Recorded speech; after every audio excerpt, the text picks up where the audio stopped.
El ambiente de la música es un ambiente tóxico.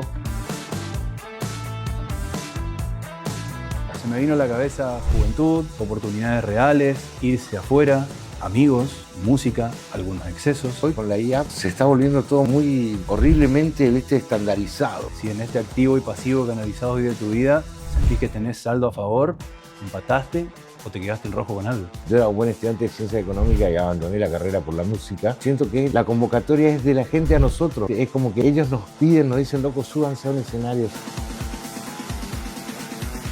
Yo tengo las llaves del fracaso, conozco todas. La que me falta es la del éxito. ¿Cuál es el camino? ¿Cuál es el nuevo paradigma? ¿Cuál es el consejo que vos le darías ya no al músico, sino al mundo de la música para que acompañe este momento y no desaparezcan estos artistas, estos nuevos valores, estos talentos?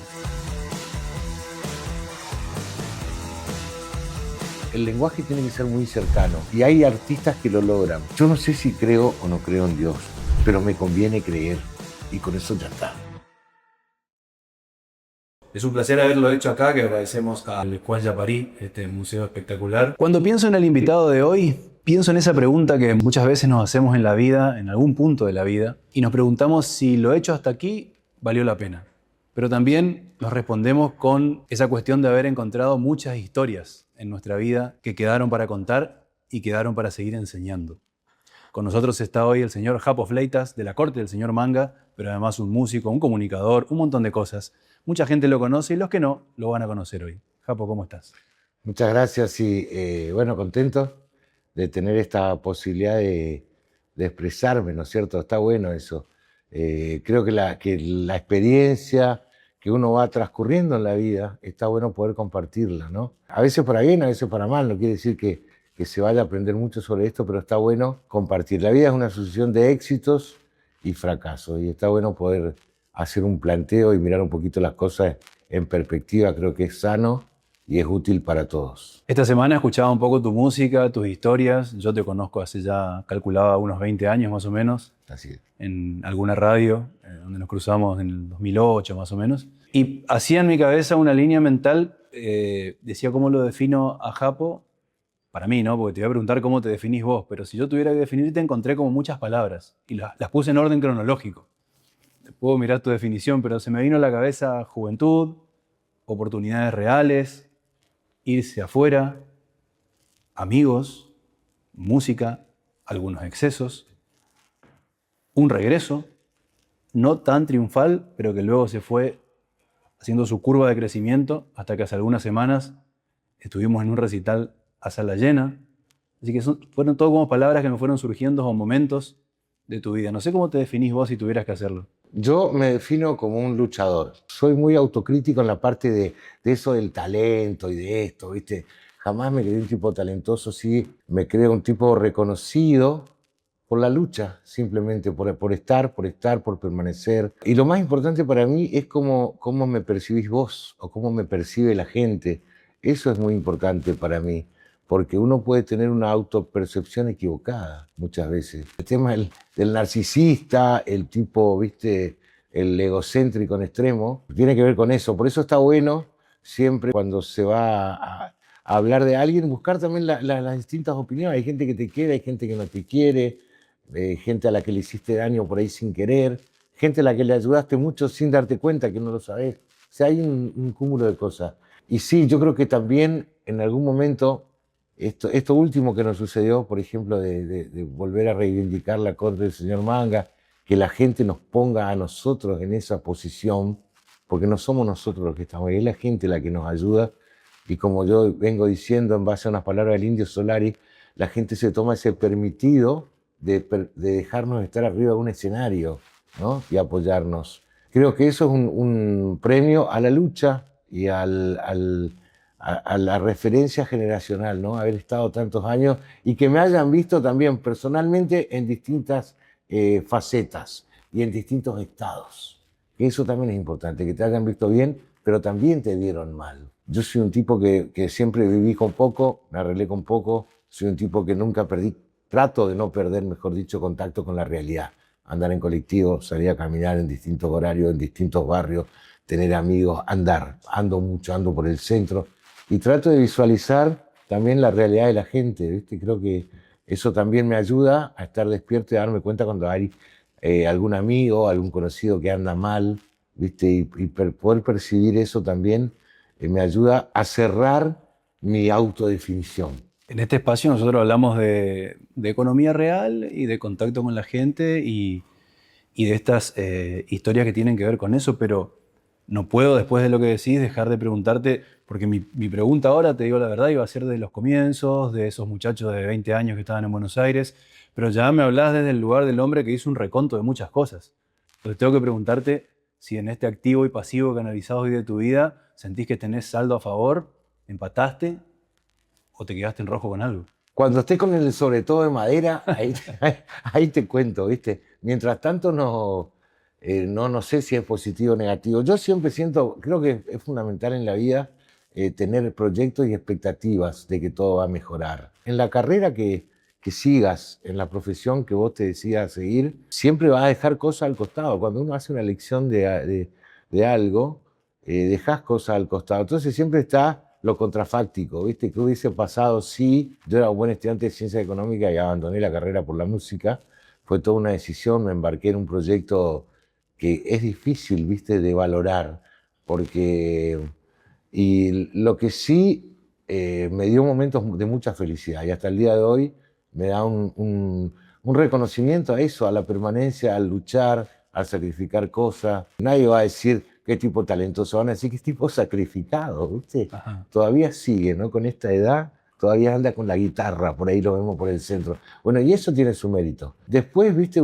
Hacer un balance, creo que es difícil. Lo que nos sucede muchas veces es que notamos el apoyo incondicional de una generación, digamos. No es que nosotros convocamos a una generación que nos vio crecer con la música cuando hacemos un recital. Yo siento lo contrario. Siento que la convocatoria es de la gente a nosotros, ¿viste? Es como que ellos nos piden, nos dicen, loco, súbanse a un escenario, sean felices, diviértanse. Nosotros los bancamos. Eso es lo que yo siento personalmente, digamos. Es el inverso. Claro, el inverso. Cuando hablábamos en la previa del recital, tomábamos unos mates unas semanas antes, me decías eso, estoy un poco cansado de la preproducción. Yo quiero saber si te fuiste dando cuenta de que te convertiste también en un productor, de que dejaste el rol...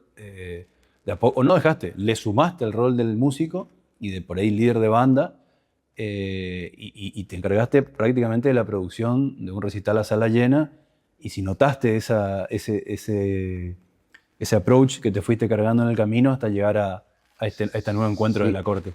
Sí, en realidad yo en la producción estuve a cargo de otra gente, pero yo siempre me calzo la banda al hombro en el sentido de que soy el que más me hago prensa, qué sé yo, cumplo los horarios, voy, vengo, donde tengo que estar estoy, digamos, soy muy activo en eso. En base a eso también uno de dar la cara, ¿viste? Muchas veces te genera también el reconocimiento, porque justamente estás muy expuesto.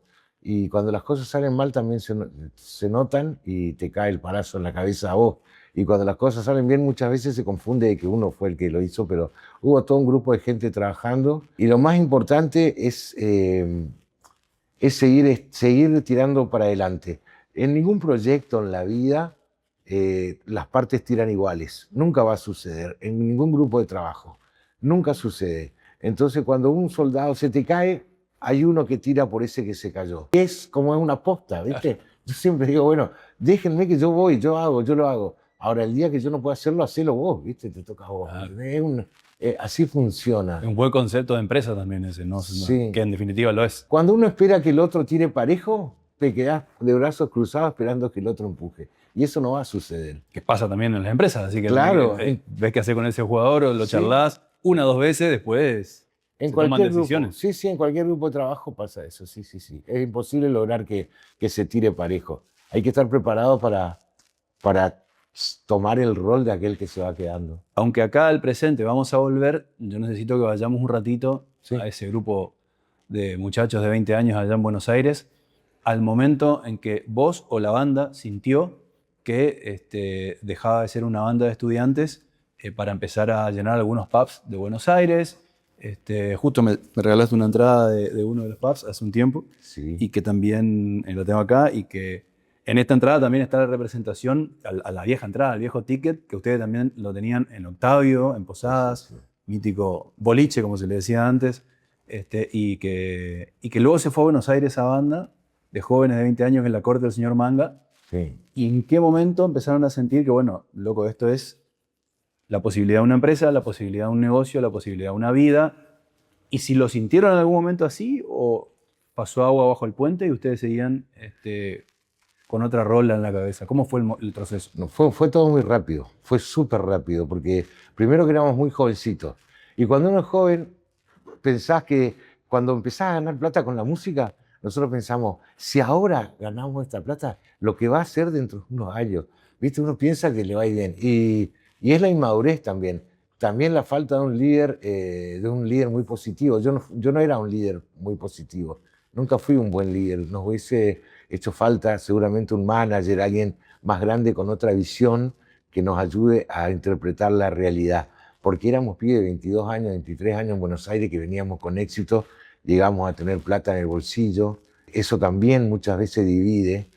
Al contrario, ¿viste? La plata no une, sino que muchas veces divide las cosas. Y bueno, y cada uno fue dejando su proyecto de vida para canalizarlo en la música. Por otra parte, vivimos experiencias únicas, ¿viste? Claro. Teníamos 24 años y nos recibían gobernadores, por decirte, o íbamos a hoteles que estaban bárbaros, lugares donde nos atendían de una forma increíble. Es muy difícil. Bueno, te vas codeando con distinta gente también de un ambiente que es difícil, porque el ambiente de la música es un ambiente tóxico, también para ponerle un mote, ¿no? Y bueno, y eso cuando sos joven, muchas veces te das vueltas como una media, ¿viste? No te das cuenta del momento que estás viviendo. Discos grabados con grupos como Los Piojos, carteleras, tenemos las fotos en la misma noche con grupos como Los Caballeros de la Quema, en una época donde a los 2 o 3 años su grupo algunos despegaron, otros tantos no, pero les pongo de ejemplo. A hoy, no en ese momento, hoy, ¿qué te dice la experiencia que nombraste recién el manager, así que Sí. puede andar por ahí? Sí. ¿Qué te dice la experiencia que esos grupos de trabajo dieron un salto y hay otros que no, tal vez con más talento? En aquel momento, por ejemplo, nosotros arrancamos con 2 bandas juntos, hacíamos festivales y que eran, bueno, en el caso de La Renga también, la Mississippi, y vamos a poner Los Piojos, que eran 3 bandas. La Mississippi eran tipos grandes ya para la época, tenían otra madurez. Nosotros teníamos 22 años, ya tenían 30 y casi 40. La Renga también era un grupo, eran una familia grande, donde había gente grande y todo. Y Los Piojos lo tenían al Pocho Roca, que era el manager de ellos. Nosotros éramos solos, digamos, ¿viste? Nos manejábamos solos. Ellos lograron canalizar un montón de cosas. Nosotros llegamos a tener el apoyo de un sello discográfico, significa que estás entre los 100 mejores temas de las radios, pasás a estar entre los 50 mejores temas de las radios en Argentina. Que fue un poco lo que ocurrió, disculpame, que Sí. en ese momento hubo un quiebre donde la corte estuvo, Sí. creo que entre los 10 en algún momento. No, a los 10 no llegamos nunca, a los 50 llegamos. Al 250 llegaron, Pero con menciones como en ese momento la Rock and Pop de Pergolini, Claro. cuestiones ahí. Al estar entre los 50 primero, las radios te pasan 2 veces al día. Una a la mañana y otra a la tarde. Al otro día una a la mañana y después a la medianoche. Y al otro día una a la tarde. Pero te pasan 2 veces por día todos los días. Eso es para los 50 mejores temas que en aquel momento se manejaban así, ¿cierto? Hoy no sé cómo será. Pero en aquel momento era así, o sea que teníamos mucha difusión. Además de que el disco estaba en todas las bateas. Cada vez que tocábamos teníamos un pie de página en Clarín, en Página 2, en los diarios topes de Buenos Aires. Eso nos permitió llenar lugares y tener mucha difusión, estar en todos lados. Japo, te hago un impas en esta trayectoria que nos fuimos un poco al pasado. Te vuelvo a traer al presente, pero ¿por qué no mirando a esos jóvenes del pasado? Porque hoy, y te pregunto por qué dentro tuyo lo estás haciendo, porque es cada vez más marcado, estás ayudando a jóvenes, a personas jóvenes, a talentos jóvenes en este caso, como Andresito de Lima, como Nacho, los llevás, los subís al escenario, buscás que interpreten qué es un escenario lleno. Eso tiene mucho valor porque estamos en una provincia donde cuesta llenar un escenario de rock and roll y de una producción local. Vos los invitás a esos escenarios, a estos chicos. ¿Por qué lo estás haciendo? Para que vivan la experiencia. La invité a Martina Escalada. Martu tenía 13 años cuando me acompañó al Parque de las Naciones en Oberá. Bueno, Andresito de Lima también, 13 años. Sin duda tienen una vocación musical. Y si un tipo tiene una vocación musical, yo creo que mi tarea, digamos, ya como músico, viste que ya llegó a un techo, ¿no? Hace rato y que está ahí, ¿no? Es poder ayudarlos en algo. Yo suelo decir siempre, hacerle conocer este lugar le da a él, le da al artista una experiencia. Son escenarios que seguramente van a volver a pisar, pero van a decir, yo ya estuve acá, eso está bueno, te fortalece mucho. Yo tengo las llaves del fracaso, conozco todas. La que me falta es la del éxito, ¿viste? Entonces, pero eso es una gran ayuda para un músico o para un artista o para cualquier persona en la vida. Saber decirle, mirá, yo fui por acá, por acá, por acá y por acá, y por acá, por donde fui no es.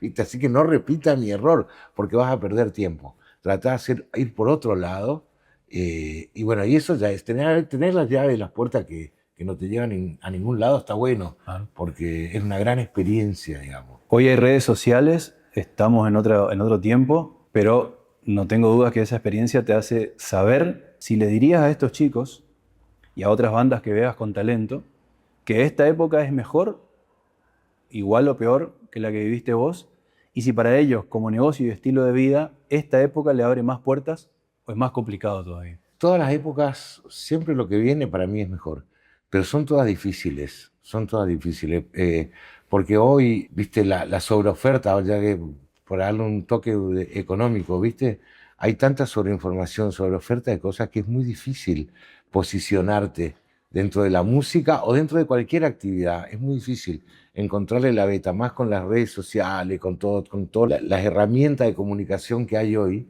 Es muy difícil. Roberto Igarza, que es un licenciado en marketing y también comunicador, dice, vivimos en una factoría de tiempos interrumpidos, secuenciados por una manifestación que él llama la miradita, que es la miradita al celular, ¿no? El celular, la pantalla, digamos, nos fragmentó a todos, nos volvió individualistas, nos aisló. Más allá de todo lo que se comunica, estamos muy aislados. No necesitamos salir, no necesitamos el cara a cara. Tenemos todas nuestras casas para quedarnos y no salir a ningún lado. Entonces nos sacó mucha la parte social, digamos. Entonces es muy difícil lograr esa miradita que se produce cuando estás hablando con alguien, ¿viste? Y el otro saca el celular, uy, lo aburrí, ¿viste? En un segundo decís, uy, lo aburrí. Sacó el celular y lo miró. O estás cenando y alguien así dice, uy, no le interesa estar conmigo. O cuando te da un rojo en un semáforo, alguien saca el celular. Esa miradita constante que ves en todos lados, en un restaurante, cuando vas caminando por el centro, en una oficina, todo el mundo está así. Bueno, lograr captar la atención en mentes que yo llamo, digo, están un poco rotas, no estamos rotos. No nos cuesta mucho enfocarnos o prestar atención en algo. Entonces, lograr un producto dentro de la música o dentro de lo que sea que te llame la atención es muy difícil. Y que te sostenga la atención. Exactamente. Y mantenerlo, que te sostenga la atención y mantenerlo en el tiempo es muy complicado. Volviendo un poco al recital que hace unas semanas hicieron con La Corte, se sentía eso para bien, porque como era, bueno, esperemos a La Corte, esperemos este tema que viene ahora y este tema que viene ahora y este tema. Tal vez esa nostalgia que tenemos los que fuimos a ese Octavio alguna vez, a ese boliche donde cantaba La Corte y volver a... Capaz que lo que querían todas las personas era volver a estar conectados durante más de 10 minutos con algo, sí. Que diga, no, pero yo esto lo hacía, lo vivía, iba con mi novia, iba con mis amigos y estábamos ahí primero tomando algo y después viviéndola a La Corte o a otra banda, o los que vamos a ver un día un recital de Fito o lo que sea, que todavía grandes que están en actividad, buscando eso, ¿no? Buscando los 12 temas que tenía el disco, a ver si nos quedamos enganchados. Y entonces, ¿qué tienen que hacer esos jóvenes que vos estás ayudando hoy y otros tantos? Y si lo van a poder volver a hacer, si se va a romper la barrera o si tienen que vivir adentro de TikTok para que se escuche su música. Es bravo, porque primero es lo que logra La Corte del señor Manga, sin dudas para mí, es la conexión generacional, digamos, la gente que se encuentra en esos recitales que no se ve hace tiempo y que se reconoce de recitales de otras épocas, además de la conexión con uno mismo, ¿viste? Es decir, te lleva a ver gente de aquella época, pero también te lleva a verte a vos mismo en aquella época. Es doble la conexión. Lograr eso a través de lo que hoy representa a todo el mundo de las pantallas, estas revoluciones del acceso, ¿no?, a redes, es muy difícil lograrlo porque buscar símbolos de empatía o íconos que empaticen con toda una generación es muy difícil. Hay casos puntuales, por eso ahí está bueno escuchar a los jóvenes, porque ellos tienen sus referentes muy marcados, muy identificados, que a mí me cuesta reconocerlo y me sorprendo muchas veces. Gente que yo digo, mirá, ¿viste? Pasó esto, y están mencionando a un tipo que para ellos es muy familiar y que para nosotros por ahí no tiene absolutamente nada que ver. Creo que ellos generan sus propios eslogans, sus banderas, digamos, ¿no? Saber leerlos para mí es bastante complicado. Por eso trato de investigar y juntarme con ellos para ver determinadas cosas. En rasgos generales me parece que tienen otro cerebro, tienen otra forma de pensar.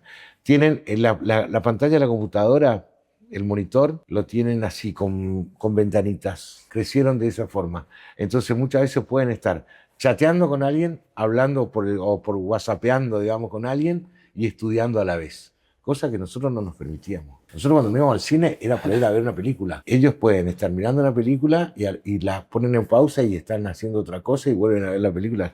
Es ese cerebro, ¿viste? Que creció a través de un monitor de una PC, ¿no?